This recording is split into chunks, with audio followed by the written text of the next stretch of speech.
एक यंत्र की तरह, मशीन की तरह।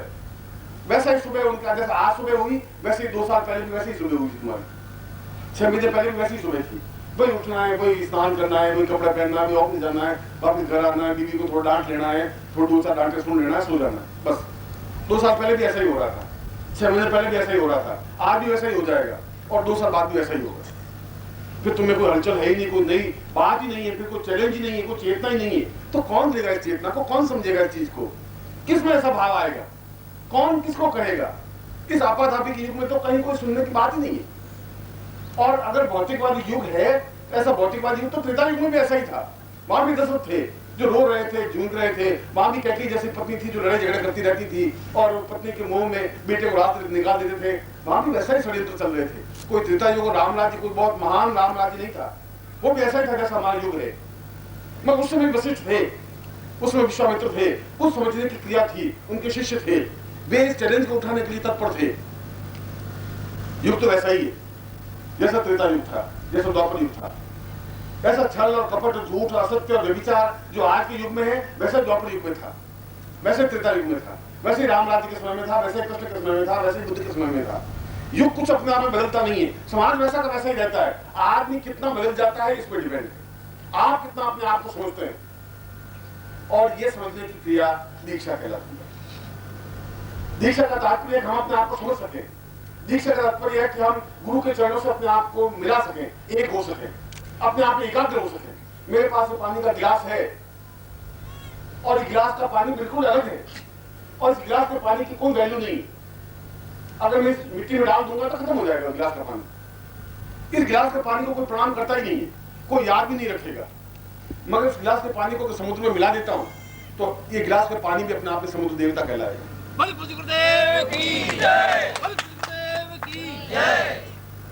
गिलास का पानी अपने आप में उठ करके समुद्र से नहीं मिल जाएगा, एक चेतना पैदा होगी, एक माध्यम बनेगा और तुम्हारा जीवन अपने आप में इतना संकीर्ण जीवन नहीं है। कल भी मैंने और मैं अपने आप में कोई प्रवचन तुम्हारे सामने कल भी नहीं कर रहा था, आज भी नहीं कर रहा हूं। प्रवचन तो वो होता है जो केवल दूसरों को उपदेश दे सकता है, उसके खुद के जीवन में कोई चेतना नहीं होती, खुद के जीवन में कोई चैलेंज नहीं होता। वो वैसे ही मुर्दा होते हैं, आंखें धसी हुई होती हैं, गाल पिचके हुए होते हैं, रोते रोते वो गुरु बने हुए होते हैं, 2 टाइम अलापुड़ी खा लेते हैं, के यार भी मर जाते हैं वो भी। ऐसे ही गुरु थोक के भाव हैं, कोई उनमें चेतना नहीं है। हमने उनको हाथ जोड़ दिया, उनको मान बिठा दिया, रथ में बिठा दिया, उनको मान कर दिया है, इससे मान नहीं बन सकते। जब उसमें हलचल है ही नहीं तो गुरु बनेंगे कहां से? जब गुरु ही नहीं है तो तुम्हें शिष्यता को जागृत कहां करेंगे, चेतना क्या करेंगे? अगर उनका पर्सनलिटी नहीं है, उनके शरीर नहीं है, उनकी चेतना नहीं है, उनके बोलने की शक्ति नहीं है, अपने आप में डांटने की क्षमता नहीं है, तो गुरु क्या बन सकते हैं? ऐसे गुरु नहीं बन सकते, ऐसे शिष्य भी नहीं बन सकते। शिष्य के बनने के लिए भी उतनी तत्परता होनी चाहिए, उतना आग्रह होना चाहिए, उतनी चेतना होनी चाहिए। यदि आप देखें तो समुद्र एक क्षण भी शांत नहीं है, हर समय उसमें लहरें उठती है, 18 फीट, 20 फीट, 25 फुट की लहरें उठती है और किनारे को टकराती हैं, फिर लौट जाती हैं, फिर भी वह छोड़ती नहीं, अपनी मर्यादा को नहीं छोड़ पाती। वह जीवन का एक अंतहीन प्रयास है, जीवन भी एक अंतहीन प्रयास है। इस जीवन को भी हम समुद्र के किनारे इस दीक्षा देने के पीछे प्रयास और कर्तव्य और धर्म और चिंतन ये था कि हम उतने महान बन सकें, अद्वितीय बन सकें, और अद्वितीय व्यक्ति ही बनता है। देवता कोई चीज, देवता जैसी कोई चीज है ही नहीं, हमने कल्पना कर दी। राम वैसे ही थे जैसे आप थे, उनके 2 ही हाथ थे, 2 ही पांव थे, एक ही मुंह था, उसमें आप में कोई डिफरेंस नहीं था। इतना ही था कि उन्होंने एक मर्यादा का पालन किया, एक महान कार्य किया। जिस समय एक राजा 20-20 हजार रानियां, 5-5 हजार रानियां रख सकता था, वो एक पत्नी व्रत रहे।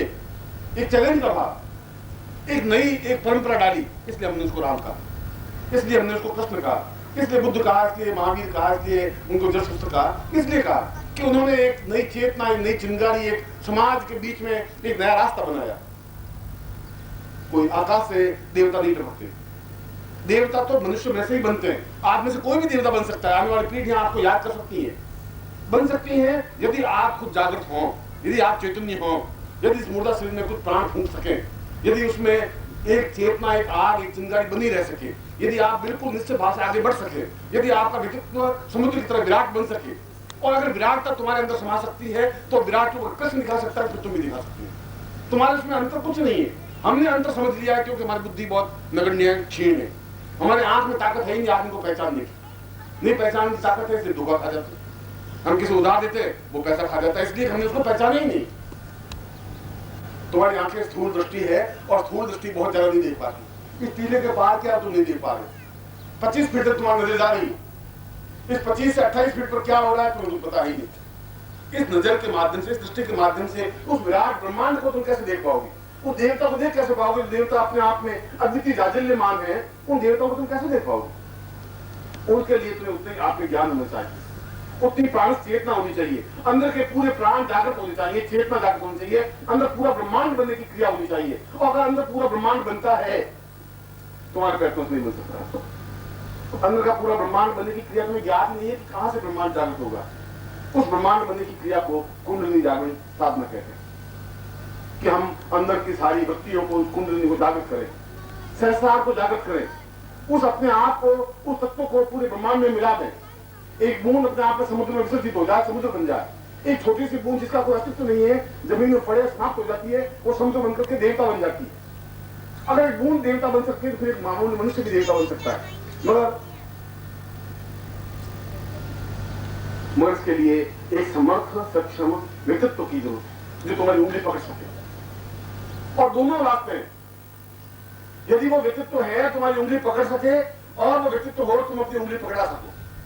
अब तुम उंगली छुड़ा करके भाग जाओगे, क्योंकि भागने की तुम्हारे पास बहुत, तुम जिंदगी में काम यही किया, देवताओं से भाग जाते हो, पूर्वजों से भाग जाते हो, माँ बाप से भाग जाते हो, हर चीज से भाग करके एक सेफ्टी, एक सुरक्षा चाहते हो। ऐसी सुरक्षा नहीं मिल सकती। मृत्यु तुम्हें धकेल देगी, कहीं खत्म कर देगी।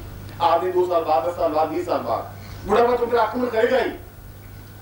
तुम चाहे कितनी धर्मशाला बना दो, कितने पत्थर जड़ा दो, तुम्हारा नाम कोई नहीं लेगा, आने वाली पीढ़ियां नहीं ले सकेगा। तुम धर्मशाला बना के चले जाओगे, उसमें कोई पूछेगा नहीं तुम्हें। केवल तुम्हारा बेटा साल बाद एक तुम्हारा श्राद्ध कर लेगा, कहते हमारे पिताजी थे, इनका श्राद्ध है, बस मूल्य है। इस छोटे से जीवन में काहे का घमंड है, किस बात का घमंड है? क्योंकि तुम्हारे पास कुछ है ही नहीं पूंजी। और अगर वो पूंजी ढंग से नहीं बन सकती। बिरला के पिताजी, घनश्याम दास जी बिरला के पिताजी मर गए, हमें तो पता ही नहीं कौन से थे पिताजी, क्या नाम होंगे। अरबपति थे, हमारे को काम के थे नहीं, और उनके खुद के बेटे भी उनको याद करते थे, 24 घंटे व्यस्त रहते। उस जीवन का क्या मकसद है? मगर कबीर के पास तो कोई धन था नहीं, उनके बेटों की वजह से हमें याद है नहीं। सूर के पास कोई था नहीं, मीरा के हमें बेटा और उनके पति का नाम हमें कुछ पता है नहीं, मगर मीरा का नाम हमें ध्यान है, वशिष्ठ का नाम हमें ध्यान है, विश्वामित्र का हमें ध्यान है, बुद्ध का नाम ध्यान है, महावीर का नाम ध्यान है, क्योंकि उन्होंने जीवन में उन कुंडलिनी को, उन चेतना को जागृत किया। और इस प्रकार की कुंडलिनी जागृत करने के लिए दीक्षा का माध्यम, और दीक्षा के माध्यम से पूर्णता तक पहुंचने की क्रिया के लिए मंत्र साधना या योग साधना या दर्शन साधना या अपने आप में जीवन की चेतना की साधना को पूर्णता देने का प्रयास है, सफल प्रयास है, प्रामाणिक प्रयास है। केवल यही एक प्रयास है जो जीवन को पूर्णता दे सकता है। पूर्णता राम का नाम लेने से, कृष्ण का नाम लेने से, रटने से कुछ नहीं हो सकता। यदि बार बार राम राम करते हैं तो टैप लगा देते हैं और 24 घंटे टैप लगाते रहेंगे, घर में राम राम बजाते रहेंगे, उसमें तो कुछ नहीं हो पाएगा। ऐसे सैकड़ों लोग पैदा हुए, राम राम करते हुए मर गए और कृष्ण चंद्र करते हुए खत्म हो गए, उससे कुछ नहीं बन पाएगा। उससे हमारे जीवन की चिंगारियां क्या बनी, हमारे जीवन स्फुलिंग क्या बने, तुम्हारी आंखों में तेज कहां से आया, तुम्हारे चेहरे पर एक भव्यता कहां से आई, एक बुझा हुआ चेहरे में एक आग चिंगारी कैसे पैदा हुई? वो तब पैदा होगी जब अंदर कोई दिया जलेगा, तुम्हारे मन की बत्तियां अपने आप स्पष्ट हो पाएंगी। इसलिए उस पत्रिका के लिए, मंत्र तंत्र यंत्र विज्ञान पत्रिका कोई कॉमर्शियल पत्रिका नहीं है, और न मैं तुम्हें को बेचने की सलाह देता हूँ, न तुम्हें को खरीदने की सलाह देता हूँ। मगर यदि ज्ञान प्राप्त करना है तो कहीं कहीं कुछ पढ़ना पड़ेगा, कहीं को समझना पड़ेगा, या तो गुरु के चरणों में बैठना पड़ेगा, और वो आज के युग में संभव नहीं है, किसी व्यक्ति के लिए संभव नहीं है। पहले तो गुरुकुल होते थे, पहले ऋषिकुल होते थे कि अपने गुरु के पास गए, 6 महीने, साल भर, 2 साल, 5 साल रहे, अध्ययन किया, गुरु जानन की। कृष्ण जैसा व्यक्ति भी सांदीपन आश्रम में गया, उज्जैन, कहाँ मथुरा, कहाँ उज्जैन, और लकड़ियां लाया, जंगल से काट काट करके गायों को दुआ, गायों को चलाया और ज्ञान प्राप्त किया, अंदर की पूरी कुंडली जागृत की, अपने सहस्रार को जागृत किया और अपने आप में पूर्ण पुरुष कहलाया, युग पुरुष कहलाया। गीता जैसा द्वितीय ग्रंथ लिख सका। उनके बेटों के नाम तो हमें ध्यान नहीं है, उनके दादा का नाम भी हमें मालूम नहीं, कृष्ण का नाम तो हमें मालूम है। यदि आपको जिंदा रहना है आज से 100 साल बाद भी, 500 साल बाद भी, 1000 साल बाद भी, अगर पीढ़ियों के लिए अपने आप को जिंदा रखना है और यदि नहीं रख पाए तो उस जीवन का कोई मकसद नहीं है। ये बार बार ऐसा जीवन मिल नहीं सकता, और अगर जीवन मिल सकता है तो गुरु नहीं मिल सकता। ढोंगी मिल सकते हैं, पाखंडी मिल सकते हैं, जो लफाजी कर सकते हैं ऐसा मिल सकते हैं, भिखारी मिल सकते हैं, गुरु नहीं मिल सकता। सही गुरु मिल जाए, सही शिष्य मिल जाए, ये प्रारब्ध की बात होती है। गुरु के लिए भी सौभाग्य की बात होती है कि हजारों शिष्यों में से कोई एक सही शिष्य मिल जाए। होठों से कहने वाले तो सैकड़ों शिष्य हैं, हजारों लोग आती है, गुरुदेव गुरुदेव करती है, चिल्लाते हैं गुरुदेव की जय हो, दोनों हाथ उठा के गुरुदेव की जय हो, उसे गुरुदेव की जय हो नहीं सकती। गुरुदेव ज्ञान प्राप्त करेगा तब जय होगी, तुम्हारे चिल्लाने से गुरुदेव की जय नहीं हो सकती। अगर गुरुदेव में ज्ञान है तो अपने आप में उसको अपने आप लोग याद कर लेंगे। मैं सूर्य किनारे बैठ जाऊंगा तभी याद कर लेंगे, अगर मेरे पास चेतना है, अगर ज्ञान है। इस दीक्षा के पीछे मंतव्य मकसद यही है कि आपका मेरा सीधा संबंध बन सके। इसके पीछे उद्देश्य और धर्म यही है कि मैं अपने ज्ञान की चेतना को, अपने तेजस्विता को आपको दे सकूं। कोई जरूरी नहीं है कि आपके पास हो, एक आपके पास ज्यादा से ज्यादा 1000 रुपए होने चाहिए। एक उदाहरण देकर समझा रहा हूं। अब तुम्हारे पास रोज तुम परिश्रम करो, 10 रुपए कमा, और 10 रुपए कमा करके 10,000 रुपए तो कभी इकट्ठा करो, इस जिंदगी में संभव नहीं। तो दो ही तरीके हैं, या तो आप 10-10 रुपए रोज कमाइए और 10,000 रुपए इकट्ठे करिए। जो 10,000 रुपए इकट्ठे करेंगे तो आप पूर्ण कहलाएंगे। एक तरीका तो ये हुआ, और दूसरा तरीका ये हुआ कि मैंने अपनी जेब से 10,000 रुपए निकाले आपको दे दिए।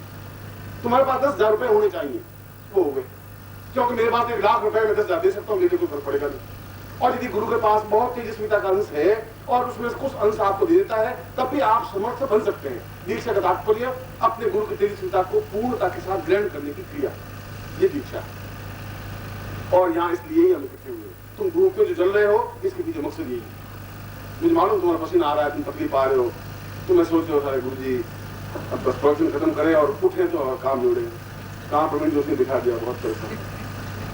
ऐसा हो सकता है, तुम्हारा चिंतन ऐसा मैं समझ रहा हूँ, तुम्हारे चेहरे में पढ़ रहा हूँ।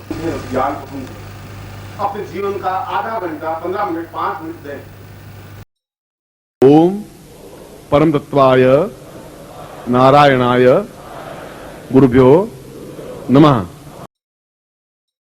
ओम ह्रीं मम प्राण देह रोम प्रतिरोम चैतन्य जाग्रय ह्रीं ओम नमः। ओम भूर्भुवः स्वः तत्सवितुर्वरेण्यं भर्गो देवस्य धीमहि धियो यो नः प्रचोदयात्।